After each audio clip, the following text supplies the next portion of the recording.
Umwuga wo gushushanya canke gucapa ni umwuga utamenyerewe cane gukorwa mu gihugu c'u Burundi, ariko kuba wukora ukaba ubatunze. Amani Tuyininahaze ni umwe mu rwaruka ruba ku murwa mukuru w'intara ya Kirundo akora uwo mwuga. Ahabona yarangije amashuri y'ubuhinga ngurukana bumenyi informatique mu rurimi rw'igifaransa, akabona ko ataronse akazi yaciye yigira inama yo guteza imbere impano yari yaramanye. Amani Tuyininahaze uwo mwuga wo gucapa awubona gute? Gucapa harimo ubutumwa bwinshi cyane, mbere ahubwo navuga yuko gucapa usanga bijanirana n'ibintu by'umuziki, kubera ko hari nk'igihe ucapa nka tableau ugacapa ibihe vya kera vyaheze. Murabizi mwaba muraba nk'amatableau y'abagrametre muri peinture, ba Picasso, ba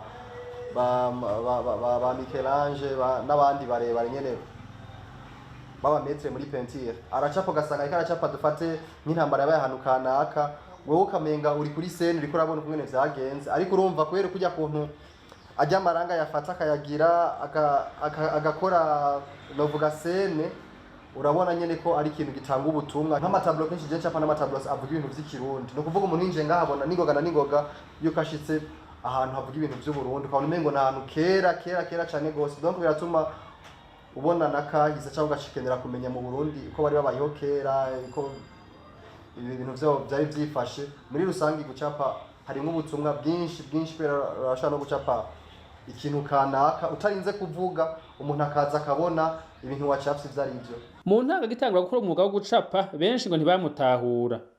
Mu Burundi abantu benshi ikintu cyaraje ntibacumba cyane, kandi bako barandigeze kuja gusaba inzu, baramaze inzu kureka ndavuga ati nzokora akazi ko gucapa, baravuga ati gucapa ntibumva kubera gucapa ko warakazi. Murazi ko bava mu bugenegere no mu Kirundi, rero ntibumva neza ivyo ari byo, bumva yuko umengo nje nko gukinata, nta muntu akora akazi ko gucapa mengo ni ibintu ntashimbaza. Mugo mu bisanzwe n'akazi, kandi n'akazi no kuvuga ko akazi je ndagashima kandi ndarakubaha, kandi ko yari n'akazi kanini karagutunga. Rero mu Burundi hari abantu batabona neza ivyo ari byo. Je niba ko ndi muri primaire narakunda gucapa cyane rwose ku tuntu ku mapuro hasi ku kibaho.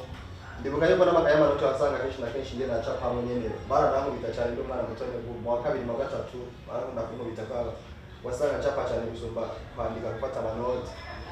Munyuma rero nabandanije niga, mugo wamengo ndi umuntu ikijuju cyane ku ishuri, kubera sinakwigirana ivyigwa, ahubwo nakwigirana cyane rwose ibintu vyo gucapa.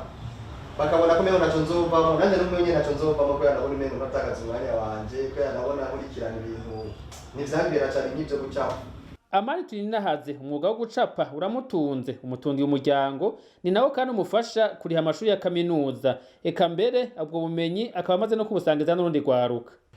Mu ntango z'uyu mwaka hariho abanyeshuri bari barungitswe na concerne, bari abanyeshuri bagera ku 8. Narashoboye kubigisha mu mezi yagera muri 5. Hariho rero amanosyo bafise ku bintu bijanye no gucapa no kwandika. Mwabo 8, nkuno munsi harimo 3 nkorana nabo, ndafise 2 bo bari ngaha, 2 bari baje nyene baje mwabo banyeshuri. Hariho n'abandi usanga baraje imbere yabo tugakorana, hanyuma mu nyuma bakagenda nabo bakikorana, bakimenya, bakamenya kuza baribeshaho kwabo tutarinze gukorana. Dufise nk'akazi ari nka marché nini, usanga dukenera gukorana n'abantu batandukanye. Igihe mwaza ngaha nkabonye udufuko twari dushashe ngaha, urumva nk'iyo turiko turandika ko ngo ku bintu nkabiriya, turakenera abantu badufasha, turakenera abantu baza baratora bagenda kwanikira, turakenera abantu baza barafata basasa. Abo bose barakora ku munsi bagatanga amafaranga yabo. Ego kandi uwari we wese usanga ariko arakora utitaye ku bintu abasanzwe azi n'ivyo atazi. Umwe wese aragenda agakora, aho rero bivana n'akazi kaba kabonetse. Muri rusangi birafise inyungu mu kibano. No kuvuga mu artiste arenga hagati y'ibihumbi 15 na 20 ku munsi, ubusanzwe nawe usanga ari 5,000 canke 6 ku munsi. Aho ni mu gihe akazi kaba kameze nyene neza, kaba gahari ari kenshi. Hanyuma ubwinshi bwabo bivana n'akazi kaba gahari, kubera hari ngi usanga ari nk'akazi kihuta, ugasanga dukoranye turi nk'abantu nko 8 9, cyangwa ugasanga n'akazi igihe usanga ari n'akazi kanini, ugasanga nabo bararenga 9 10 baranarenga, ugasanga ukoranye na 12 15, kandi bose bakora ku mwanya umwe. Naho biri uko intambamyi zo ngo ntizibuze. Umuntu gutera imbere atezwa imbere n'abandi. Hari ibyo usanga umuntu aba afise umugambi wo gukora, mugabo bikanka yuko abigera kubivanye n'ikibazo cy'uburyo, nk'ibyo nababwiye vy'amascripture, gukora ibintu by'imbaho. bikenera amamashini nayo urumva uburyo nabwo nababwiye ko atari kirenga. Hari igihe usanga umuntu aronka amafaranga y'indagara ugasanga niyo nyene aca abandanya ariho nyene, bikamugora yuko aronka igishoro gikwiye kugira ngo ashobore kuba yogura ivyo bintu byose yekipe neza.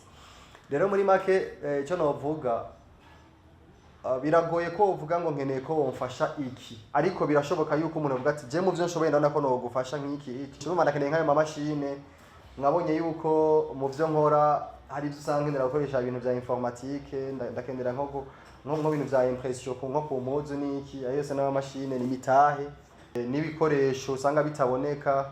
Dufate nk'amarangi dukoresha nko ku matablo, usanga ari amarangi ni karite yo hasi, mugabo navyo nyene ni sawa kubera biratuma nyene kubera ikoresha ikintu cyo hasi bituma iyo haje cyo hejuru usanga utanga result imeze neza gusumba. Rero muri make intambamyi ni nyinshi, hariyo n'ibintu by'amasoko. Amasoko ugasanga nko mu Kirundo hari n'isoko usanga badashaka kuba boguha, bakubwira ngo ni maka ngo biki Bujumbura, ugasanga ni Bujumbura hageze gusumisiona ntunabimenya, ugasanga batanguye gukora ntibigeze uronka niyo chance yo kuja hasi gusumisiona, urabe ko bipfuma vyanka mugabo washizemwo nawe baguha iyo chance yo gusumisiona. Muri make usanga ari byinshi bitandukanye n'ivy'intambamyi.